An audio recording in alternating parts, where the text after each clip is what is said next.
pasting an entire design document into ChatGPT and hoping for working code. That rarely ends well. The first step is to treat your design document like a backlog.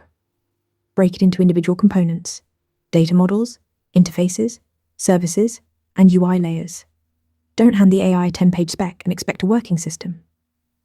Instead, identify each bounded piece, like a user repository or an auth service, and tackle them one at a time.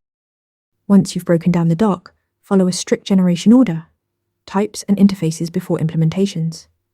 Ask the AI to generate your data contracts first. These create a stable foundation everything else builds on. Only after your interface is compiled cleanly do you move to implementations. By then, the AI has clear boundaries and much less room to hallucinate. Here's a critical step most engineers skip.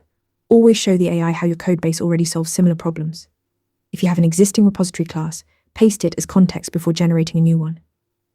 This keeps naming conventions, error handling, and architectural patterns consistent across your generated code.